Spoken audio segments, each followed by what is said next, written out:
আমরা প্রতিবার একটি কথা বলেছি, মানুষের রাজনৈতিক অধিকার আমাদেরকে প্রতিষ্ঠিত করতে হবে, মানুষের বাক স্বাধীনতা আমাদেরকে প্রতিষ্ঠিত করতে হবে। রাজনৈতিক অধিকার যদি আমরা প্রতিষ্ঠিত করতে পারি, তাহলেই জনগণের কথা বলা যাবে, জনগণের সমস্যার সমাধান করা যাবে, অ্যাড্রেস করা যাবে, সমস্যাটাকে দেশের সমস্যার সমাধান পর্যায়ে ধীরে ধীরে আমরা করতে পারবো। সমস্যা শেষ হয়ে যাবে, দুনিয়া যতদিন থাকবে, দেশ থাকবে, টুকটাক সমস্যা থাকবে, কিন্তু সমাধানের দায়িত্ব থাকতে হবে প্রকৃত দায়িত্বশীল ব্যক্তির হাতে, এবং সেই দায়িত্বশীল ব্যক্তি তৈরি করা সম্ভব, সেই দায়িত্বশীল ব্যক্তিকে দায়িত্ব দেওয়া সম্ভব, সেই দায়িত্বশীল ব্যক্তির কাছে প্রত্যাশা করা সম্ভব, সেই ব্যক্তিকে যদি জনগণের ইচ্ছা এবং পছন্দ অনুযায়ী বাছাই করে নিতে পারে, সেই ব্যক্তি যদি জনগণের কাছে বাধ্য থাকে জবাবদিহি করতে, সেই ব্যক্তিগুলোকে যদি আমরা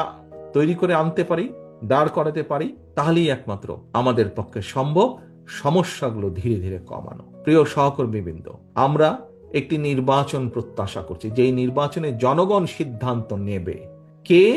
জনগণের দেখভাল করবে।